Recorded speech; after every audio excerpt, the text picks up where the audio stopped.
नमस्कार, India voice पर बहुत स्वागत है आपका। मैं हूं आपके साथ प्रियंका मिश्रा। इंडिया गठबंधन में शुरू हुई टकराव की बयार के बाद अब कई प्रदेशों तक पहुंच चुकी है, जिससे झारखंड भी अब अछूता नहीं है। लोकसभा चुनाव की दस्तक के साथ ही झारखंड में इंडिया गठबंधन के बीच सीटों के बंटवारे को लेकर घमासान की धमक सुनाई देने लगी है, जिसमें ने जेएमएम के सामने चुनौती खड़ी कर दी है। अब देखना यह है कि आने वाले चुनाव में 9 सीटों पर कांग्रेस की दावेदारी के बाद गठबंधन का बंधन कब तक चल पाता है। तो आज झारखंड और कांग्रेस में जेएमएम के साथ तालमेल पर हम करेंगे चर्चा, लेकिन इससे पहले आपको दिखाते एक रिपोर्ट। क्योंकि 9 सीटों पे कांग्रेस पिछले बार भी की थी, लेकिन अंतिम निर्णय जो भी है उसके ऊपर में ना मुझे कंफ्यूजन है, ना हमारे मित्र पक्ष को कंफ्यूजन है। तो झारखंड में सरकार चला रही महागठबंधन की पार्टियों की तरफ से अब सीटों को लेकर दावा ठोका जाने लगा है। झारखंड प्रदेश प्रभारी अविनाश पांडे ने अपने झारखंड दौरे के दौरान इस बात का जिक्र तक कर दिया, ये कहते हुए कि झारखंड में कांग्रेस 9 सीटों पर चुनाव लड़ेगी। पिछले चुनाव में भी पार्टी ने 9 सीटों पर दावा किया था। हालांकि इस बार के चुनाव को लेकर सत्ताधारी दल जेएमएम की तरफ से भी ज्यादा सीटों पर प्रत्याशी उतारने की तैयारी तेज है। कांग्रेस और जेएमएम दोनों अब संगठन मजबूती को लेकर तेजी से कदम बढ़ाना शुरू कर रहे हैं। ऐसे में कांग्रेस के झारखंड प्रदेश प्रभारी अविनाश पांडे की तरफ से किए जा रहे दावे को देखते हुए ऐसा लग रहा है कि कहीं दोनों दलों के बीच टकरार ना शुरू हो जाए। 14 सीटें हैं, 14 पे लड़ेंगे। इंडिया गठबंधन 14 सीटों पर लड़ेगी। उसमें मुझे नहीं लगता कि उसमें चर्चा की आवश्यकता है, क्योंकि 9 सीटों पे कांग्रेस पिछले बार भी की थी, लेकिन अंतिम निर्णय जो भी है उसके ऊपर में ना मुझे कंफ्यूजन है, ना हमारे मित्र पक्ष को कंफ्यूजन है। तो इसमें कोई चर्चा की आवश्यकता नहीं है। उम्मीदवारों का तय और इसके अलावा झारखंड में कोई, लेकिन कई अन्य राज्यों में जहां पर इस प्रकार का गठबंधन पहले नहीं हुआ था, वहां पर आवश्यक है कि बैठकर। वैसे तो 2019 के चुनाव में कांग्रेस ने यूपीए गठबंधन के तहत 7 सीटों पर चुनाव लड़ा था। गठबंधन में जेएमएम के हिस्से 4 सीटें आई थी। 2 सीटें बाबूलाल मरांडी की पार्टी जेवीएम को दी गई थी, जबकि राष्ट्रीय जनता दल को मात्र 1 सीट मिली थी। हालांकि आरजेडी आखिर तक अपनी जिद पर अड़ा रहा और उसने 2 सीटों पर प्रत्याशी उतारे थे, मगर इस बार कांग्रेस ने 7 के बजाय 9 सीटों पर प्रत्याशी उतारने का फैसला किया है। पिछली बार की 7 सीटों के साथ साथ जिन 2 सीटों पर उसका दावा है, उसमें गोड्डा और कोडरमा लोकसभा की सीटें बताई जा रही हैं। मगर सवाल ये है, क्या जेएमएम इसके लिए तैयार है? देखिए, झारखंड मुक्ति मोर्चा राजनीतिक दल है और आने वाले दिनों में लोकसभा का भी चुनाव होना है, विधानसभा का भी चुनाव होना है। तो संगठन अपनी मजबूती पर भी ध्यान दे रही है और सरकार के द्वारा जो योजनाएं चलाई जा रही है, उन योजनाओं का लाभ भी लोगों तक पहुंचाने का प्रयास हम लोग लगातार करते आ रहे हैं। झारखंड में लोकसभा की कुल 14 सीटें हैं। मौजूदा वक्त में एनडीए के पास 12 सीटें हैं, जबकि 1 सीट जेएमएम और 1 सीट कांग्रेस के कोटे में है। ऐसे में एनडीए की भी बड़ी चुनौती होगी कि वो अपनी सारी सीटों को बचा पाए।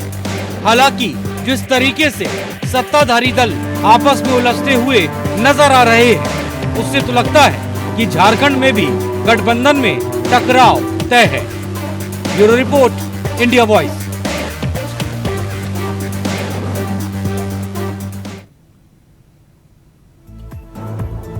तो झारखंड में जिस तरह से कांग्रेस के दावे के बाद कहीं न कहीं झारखंड में जेएमएम और कांग्रेस के बीच जो तालमेल चल रहा था, उसको लेकर अब सवाल उठने लाजमी हैं। ऐसे में अब देखना ये होगा कि इस पर अंतिम फैसला किस तरह से दोनों ही पार्टियां मिलकर लेती हैं।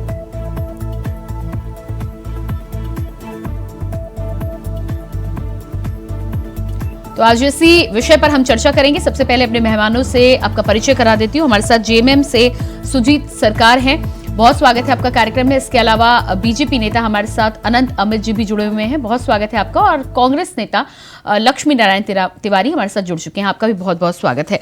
तो पहला सवाल यहाँ पर लक्ष्मी नारायण जी आपसे ही है।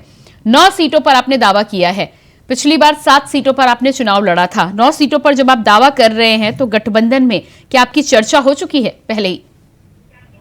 देखिए, पिछली बार जो 2 सीटों पर दावा था या 7 सीटों पर जो दावा था, उसका वजह था सबसे महत्वपूर्ण कि उस समय जेबीएम के नेता जो आज मान्यवर महामहिम श्री बाबूलाल जी मरांडी जो बीजेपी के अब नेता हैं और प्रदेश के अध्यक्ष हैं, उस समय जेबीएम अस्तित्व में था और जेबीएम से समझौते की वार्ता चल रही थी, इसलिए 7 सीट की बात थी। आज जेबीएम का अस्तित्व मिट गया, चाहे तो उसके माननीय विधायक कांग्रेस में शामिल हैं या कुछ लोग बीजेपी में चले गए, तो अब जेबीएम की बात खत्म हो गई। अब जेएमएम से हमारी बात है और आरजेडी से। और जहां तक ये बातें जो चलाई जा रही हैं न्यूज में, टीवी में या चर्चाओं में कि गठबंधन में किच-किच होना तय है, तो इंतजार करिए। मैं एक छोटा कार्यकर्ता हूं, कांग्रेस पार्टी का प्रदेश का सेक्रेटरी हूं मैं। सबसे बड़े बड़े नेता वहां बैठे हुए हैं टेबल पर, समझौता वार्ता के टेबल पर। इंतजार कीजिए, आपको परिणाम समझ में आ जाएगा। कोई किच-किच नहीं होगा, दावा हर कोई चाहता है, क्योंकि राजनीतिक दल हम स्वतंत्र हैं। झारखंड मुक्ति मोर्चा का भी अपना अस्तित्व स्वतंत्र है और आरजेडी का भी स्वतंत्र है, तो ये गठबंधन है। ठीक है लक्ष्मी नारायण तिवारी जी, जिस तरह से आप बात कर रहे हैं कि पिछली बार जेवीएम थी इसलिए आपने 2 सीटों को उसके लिए छोड़ा था, लेकिन आरजेडी भी तो 2 सीटों की मांग कर रही थी ना। आरजेडी को आपने 1 सीट दी थी और वो 2 सीटों पे खड़े हुए थे, तो क्या इस बार भी फिर से वो दावा नहीं करेंगे? आपने अपनी दावेदारी तो ठोक दी है, क्या बाकी पार्टियों से आपकी बातचीत हो गई है? मैं ये जानना चाह रही थी। आपको मैं साफ साफ बता दूं कि वो हर राजनीतिक दल चाहता है, वो यदि माला खटखटाना होता तो राजनीतिक दल का निर्माण नहीं करता, वो चला जाता हिमालय की तराई में।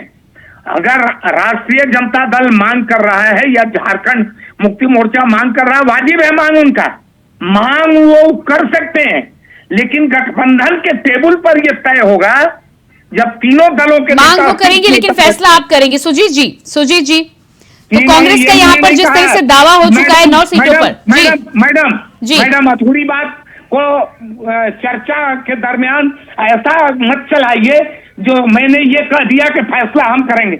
मैंने कहा कि फैसला समझौते के टेबल पर तीनों दल के शीर्ष नेताओं की उपस्थिति में होगा। ठीक है, मैं मान लेती हूँ। सुजीत जी, आपको ये फैसला मान्य होगा? कांग्रेस जिस तरह से 9 सीटों पर दावेदारी कर रही है, तो आप इसके साथ सहमत हैं? आप हेलो जी, आवाज आ रही है? जी। देखिए, लोकसभा चुनाव आसन्न बहुत नजदीक में है और सारे इंडिया गठबंधन के दल का एक ही उद्देश्य है कि भारतीय जनता पार्टी को किसी भी हाल पे इस देश के सत्ता से बाहर करना है। क्योंकि जिस दौर से आज भारत गुजर रहा है और जिस दौर से यहाँ भाईचारा खत्म हुआ है, विकास का काम रुकी हुई है, लोग बेरोजगार बैठे हुए हैं और सिर्फ जाति धर्म मंदिर मस्जिद के नाम पे राजनीति करके जो है देश चलाया नहीं जा सकता है।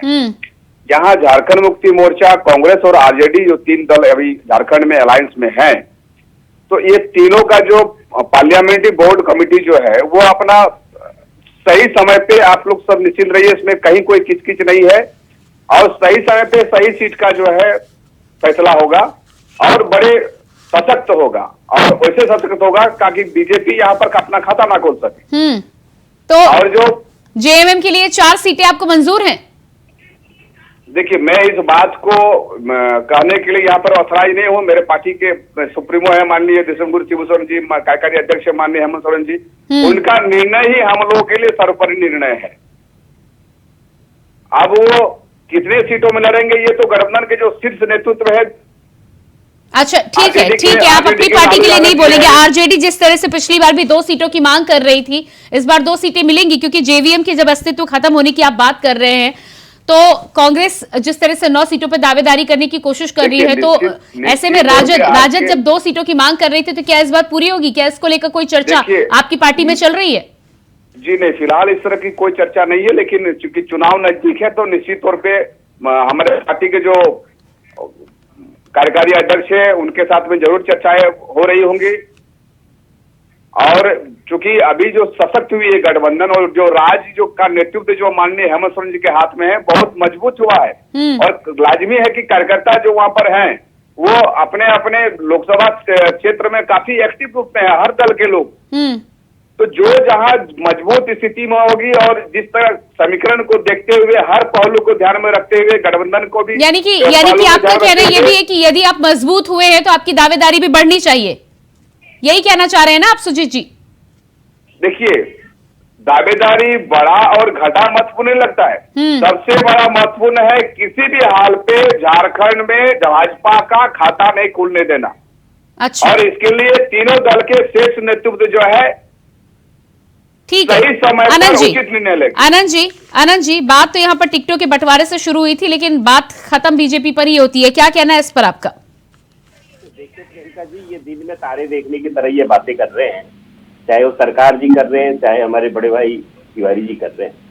देखिए, भारतीय जनता पार्टी अपने विषय में जानती है। भारतीय जनता पार्टी कार्यकर्ताओं की पार्टी है और भारतीय जनता पार्टी जिस दिन चुनाव खत्म होता है अगले ही दिन से भारतीय जनता पार्टी चुनाव में लग जाती है। विगत के लोकसभा चुनाव में 14 लोकसभा क्षेत्रों में से 12 में एनडीए बीजेपी और आपको डर था झारखंड की राजनीति में तो आप दो सीटें हारे हैं, कांग्रेस और एक आउट होंगे, इसीलिए आपने हमारा ये दावा है और हम दावे के साथ कह सकते हैं कि आगामी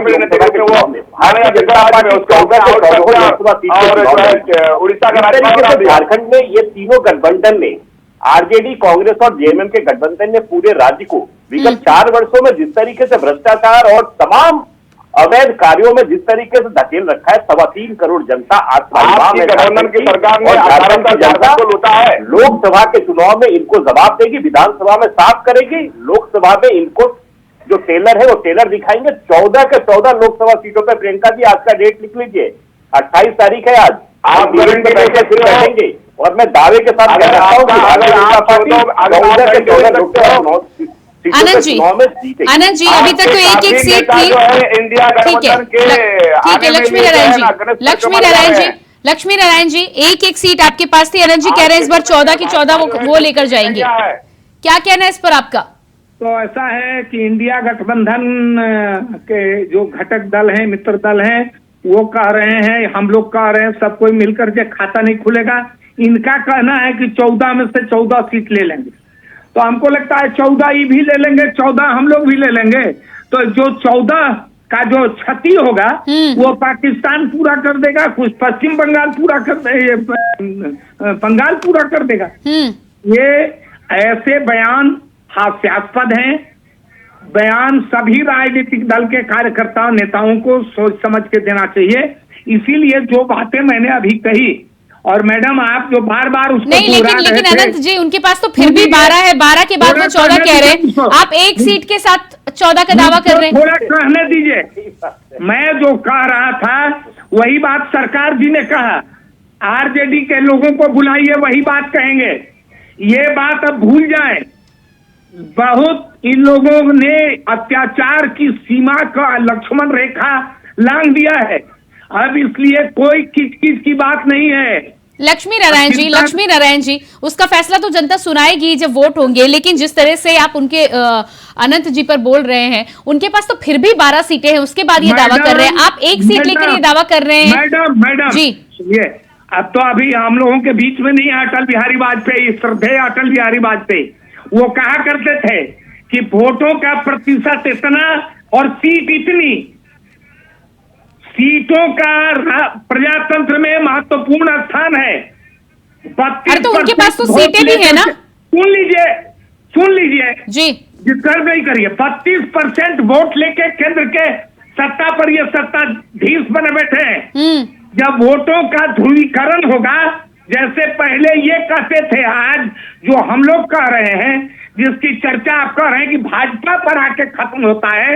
एक जमाना था, आपका भी उम्र है, याद होगा आपको, कि कांग्रेस पर आके खत्म होता था। सभी राजनीतिक दल एकत्र हो जाते थे, वो कहते थे कांग्रेस को रोको। नहीं, बिल्कुल वो खत्म होता था, लेकिन आज की स्थिति में तो आप जानते हैं ना कितने राज्यों में आपकी सरकार है और कितने में उनकी सरकार है।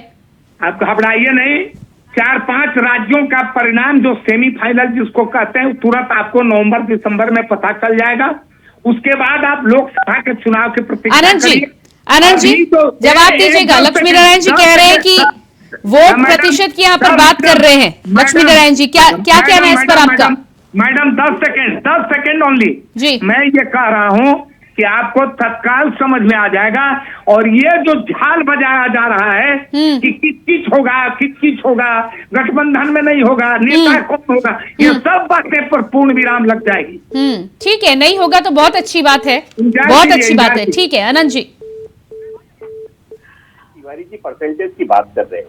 अभी विगत के पिछले चुनाव में कर्नाटका में भारतीय जनता पार्टी, हमारी पार्टी चुनाव में हारी, लेकिन आपको बता दूं, मैं तिवारी जी आपको ही बता दूं, वहां वोट और परसेंटेज में भारतीय जनता पार्टी आपसे आगे थी, उसके बावजूद भी हमारी संख्या कम रही। देखिए प्रियंका जी, आज हम जिस मुद्दे पे डिबेट कर रहे हैं, जिस पर चर्चा कर रहे हैं, बहुत ही अच्छा विषय है। आपने देखा होगा कि आज जिस तरीके से कांग्रेस के प्रभारी अविनाश पांडे की अपनी सीटों की संख्या को लेकर बात कर रहे हैं, उसी तरीके कुछ महीने पहले, 1-2 महीने पहले की बात कर रहा हूं, हमने एक बार डिबेट किया था। कांग्रेस के ऑफिशियल जो पांडे के पता नहीं महामंत्री या जो भी है, उन्होंने छोटे भाई बड़े भाई को लेकर एक बात की कि कौन से सीटों पे लड़ता। भारतीय जनता पार्टी का इन बातों से कोई लेना देना नहीं, लेकिन क्योंकि हम डिबेट कर रहे हैं तो मैं पुरानी बातों को याद जा रहा हूँ। और तरीके से घमंडिया गठबंधन जो बनी है पूरे देश में, जिसको इंडिया गठबंधन कहते हैं, हम इसको घमंडिया गठबंधन कहते हैं। इस गठबंधन में पूरे देश में झारखंड की हम चर्चा करें तो हम झारखंड की बात कर रहे हैं। आप पूरे देश में चले जाइए, हर प्रदेश में, चाहे उत्तर प्रदेश का मामला हो, मध्य प्रदेश का मामला हो, छत्तीसगढ़ का मामला हो, राजस्थान का मामला हो, एक घमंडिया गठबंधन में जिस तरीके से विवाद पैदा हो रहा है, इससे भारतीय जनता पार्टी का कोई लेना देना नहीं है। लक्ष्मी नारायण जी इस बात का जवाब दीजिएगा। खाली झारखंड की बात नहीं, ठीक है, एक करके मैं आऊंगी। लक्ष्मी नारायण जी पहले आपके पास आऊंगी, फिर सुजीत जी आपके पास आऊंगी। जी लक्ष्मी नारायण जी। आपत्ति है, शब्दों के चयन पर मर्यादा रखनी चाहिए। ये घमंडिया गठबंधन करते हैं, इनके गठबंधन का नाम अगर हम हमारे मुंह पर इनका नियंत्रण तो है नहीं, हमारे मुंह में जुबान जो है वो हमारी है, इनकी तो है नहीं। हम भी कुछ अनाप शनाप बोल सकते हैं, लेकिन हम लोग मर्यादा नहीं लांघेंगे। अरे लक्ष्मी नारायण तिवारी जी, फिर सपा में फिर यूपी में सपा सुप्रीमो जब चिरकुट बोल देते हैं, उसके बाद आपके नेता कहते हैं ये तो परिवार है। बोलते बिल्कुल। सुनिए, हम बार बार कह रहे हैं घमंडिया गठबंधन, हम इसलिए नहीं बोल रहे हैं। भारत के प्रधानमंत्री बोलते हैं, उनसे ऊपर कोई नहीं है।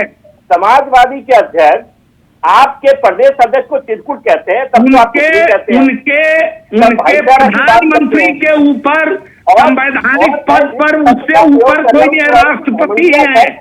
जब प्रधानमंत्री घमंडिया गठबंधन बोलते हैं, इनको उत्तर मिल जाएगा, घबराए नहीं, प्रजातंत्र है मैडम।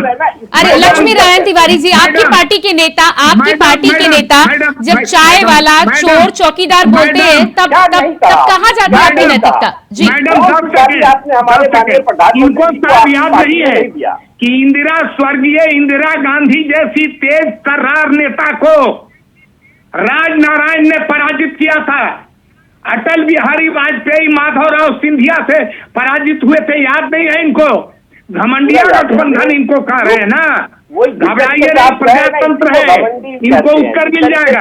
नहीं ठीक है, बहुत अच्छी बात है, बहुत अच्छी बात है, वोटों के जरिए उत्तर दिया जाए वो बेहतर है, लेकिन ठीक है। सुजीत जी क्या कहना है इस पर आपका? जिस तरह से यहाँ पर लगातार चर्चा हो रही है, खाली झारखंड की ही बात नहीं हो रही है, इंडिया गठबंधन की यदि हम बात करें तो झारखंड के साथ ही मध्य प्रदेश के साथ उत्तर प्रदेश, तमाम जगहों पर मन मुटाव की खबरें आ रही हैं। इसके बाद आपको क्या लगता है कितना इंटैक्ट रह पाएगा इंडिया गठबंधन?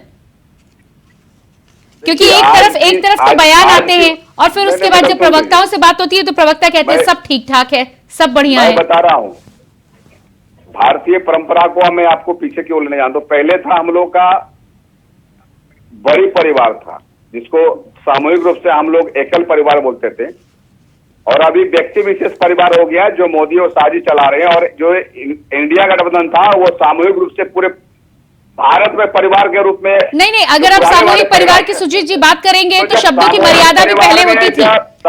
अगर आप सामूहिक परिवार का यहाँ पर हवाला दें तो सामूहिक परिवार में शब्दों की मर्यादा बहुत मायने रखती है और हमेशा रखी जाती थी, ये शायद आप भूल गए। जब सदस्य ज्यादा होंगे तो वहां कुछ ना कुछ बात आपस घर में होगी, वो हमारी मामला है। बीजेपी अपना देखे। और मैं आपको ये बात कहता हूं कि आज ये नोट कर लीजिए, माननीय प्रधानमंत्री जी ने कहा था कि मेरा क्या, मैं झोला उठा के चला जाऊंगा। 2024 में वो झोला उठा के उनको हिमालय में बाबा बर्फाने के पास। अरे ठीक है, वो बिल्कुल बिल्कुल वो तो चुनाव के नतीजे आएंगे तो वो ठीक है, लेकिन सुजीत जी जिस तरह से नोट कर लीजिए। नहीं ठीक है, अगर आप सामूहिक नहीं मेरे सवाल के जवाब, अगर आप सामूहिक परिवार की बात करते हैं, अगर आप एक परिवार की बात करते हैं तो शब्दों की मर्यादा को क्यों नहीं मेंटेन किया जाता? कम से कम आला कमान तो इस बात का ध्यान रख सकता है ना। राजनीति में बीजेपी जिस भाषा से बात करेगी, इंडिया गठबंधन। अरे मैं आपकी सहयोगी पार्टियों की बात कर रही हूँ, आप बीजेपी की बात कर, बीजेपी का सवाल मैं उनसे कर लूंगी ना। आनंद जी है यहाँ पर। आनंद जी, सामूहिक परिवार की यहाँ पर सुजीत जी बात कर रहे हैं, क्या लगता है आपको कि सामूहिक परिवार में इस तरह की जो शब्द प्रयोग किए जाते हैं, आज तो इंडिया गठबंधन में कहा जा रहा है कि चाहे किसी तरह के शब्द हो, वो उनका परिवार है, वो साथ लेकर चलेंगे चुनाव तक। प्रियंका जी, बहुत ही अच्छा सुजीत जी ने प्रश्न किया है कि घमंडिया गठबंधन का जिस तरीके से वर्णन किया और समाज की बात की। मैं बता दूं आपको, झारखंड मुक्ति मोर्चा किसकी पार्टी है? शिबू सोरेन, हेमंत सोरेन की पार्टी है। समाजवादी पार्टी किसकी पार्टी है? मुलायम सिंह और अखिलेश यादव की पार्टी है। आरजेडी किसकी पार्टी? लालू प्रसाद यादव, तेजस्वी यादव की पार्टी। वो ऐसे तमाम लोग, चाहे एनसीपी है, शरद पवार जी की पार्टी है। तो ऐसे जो घमंडिया गठबंधन जो बने हुए हैं, ये हमें जो ज्ञान दे रहे हैं, ये खुद इनको ज्ञान लेने की बात है। बहुत अच्छा प्रश्न कर दिया। और ये पूरा देश जानता है कि जो घमंडिया गठबंधन जो बना है, ये परिवार को बचाने के लिए और राष्ट्र को बचाने के लिए नहीं, सिर्फ परिवार और समाज को बांटने वाला गठबंधन है। और इसीलिए भारतीय जनता इस गठबंधन को नकार देगी। और हमें पूर्ण विश्वास है, झारखंड में 14 से 14 लोकसभा सीटों पे भारतीय जनता पार्टी गठबंधन जीतेगी चुनाव। ये विपक्ष भी जानता है और राज्य की जनता तो हमें आशीर्वाद देने ही जा रही है। लक्ष्मी नारायण जी जवाब दीजिएगा। आनंद जी ने यहाँ पर सवाल उठाया, सामूहिक परिवार नहीं, कई परिवार एक साथ आए हैं आपके गठबंधन में। इनके भी दो ही परिवार पर चल रहा है, नरेंद्र मोदी जी और अमित शाह जी। दिन को रात बोले रात है, रात को दिन बोले दिन है। और इंतजार करिए, प्रजातंत्र के प्रहार में आवाज नहीं आप होती। एक्चुअली ना नाम बदल गए, आप सोनिया गांधी, राहुल गांधी की जगह आपने नाम बदल दिया। आप बात को प्रधानमंत्री की भाषा है, आपने नाम गलत बोला। आप कहना ये चाह रहे सोनिया गांधी को राहुल गांधी की पार्टी कांग्रेस पार्टी है। सही कह रहे हैं आप, सही कह रहे हैं आप। बात नहीं है, कांग्रेस पार्टी किसकी है? तो राहुल गांधी और सोनिया गांधी की पार्टी। लेकिन भारतीय जनता पार्टी कार्यकर्ताओं की पार्टी है। कार्यकर्ताओं की पार्टी अगर देश में कोई है, दुनिया में अगर कोई पार्टी है तिवारी जी, उस पार्टी का नाम है भारतीय जनता पार्टी। इनके नेता दुनिया में, मैं देश के बाहर की बात कर रहा हूं, तो वो अयोग्य हो जाते अगर हैं। कार्यकर्ताओं की कोई पार्टी है तो उस पार्टी का नाम है भारतीय जनता पार्टी। नरेंद्र मोदी, बस दो ही नेता है। तिवारी जी, बाकी सभी लोग कार्यकर्ताओं की पार्टी का नाम क्या है? प्रजातंत्र है। जनता पार्टी। 4-5 राज्यों के चुनाव पार्टी का नाम क्या है? भारतीय जनता पार्टी। इंतजार कीजिए, फाइनल होगा। पार्टी ही ऐसी है, कार्यकर्ता भी कार्यकर्ता प्रधान हम लोग इनकी कोई कार्यकर्ता राष्ट्रीय आपकी तरह नहीं है। आपके तरफ थोपे नहीं जाते हैं, आपकी तरफ परंपरा में बोले नहीं जाते। हम परंपरा बनाते हैं, हम समाज बनाते हैं, हम समाज को जोड़ते हैं, समाज को तोड़ते हैं। सुजीत जी जानते हैं क्या? सुजीत जी फाइनल कमेंट दीजिएगा। सुजीत जी 5 सेकंड का फाइनल कमेंट जी। लोकतंत्र है, लोकतंत्र में हम लोग इंडिया गठबंधन लोकतंत्र जीतेगा और इस देश में न्याय, भाईचारा, विकास, रोजगार की सपना पूरा होगी। और बीजेपी तो ठीक है, आप मान रहे हैं कि कोई मनमुटाव नहीं होगा, 4 सीटें मिलेंगी तो संतोष होगा आपको? 4 सीटों पर संतोष होगा आपको झारखंड में? 4 सीट की बात नहीं है, बीजेपी को सत्ता से बेदखल करना, ठीक है, बीजेपी को सत्ता से बेदखल करने के लिए आप गठबंधन में बने रहेंगे, आपकी बातचीत होगी। ठीक है, फैसला करेगा कार्यकर्ता कोई। ठीक है, देखते हैं। ठीक है, लक्ष्मी नारायण जी बहुत धन्यवाद जुड़ने के लिए, आनंद जी बहुत धन्यवाद और सुजीत जी आपका भी बहुत बहुत धन्यवाद। तो झारखंड में जिस तरह से लगातार कांग्रेस की तरफ से अब ये दावा किया गया है कि 9 सीटों पर इस बार लोकसभा में चुनाव लड़ेगी, ऐसे में अब देखना ही होगा कि जो गठजोड़ जेएमएम और कांग्रेस के बीच और साथ ही राजद के बीच बना हुआ था वो आगे भी किस तरह से जारी रह पाएगा, क्योंकि आदेशा तो ये भी लगाया जा रहा है कि 9 सीटों पर दावे के बाद खटपट कहीं ना कहीं झारखंड में शुरू होने वाली है। ये आने वाला समय बताएगा। फिलहाल इस खास कार्यक्रम में इतना ही। खबरों के लिए बने रहिए इंडिया वॉइस के साथ। मुझे दीजिए इजाजत। नमस्कार।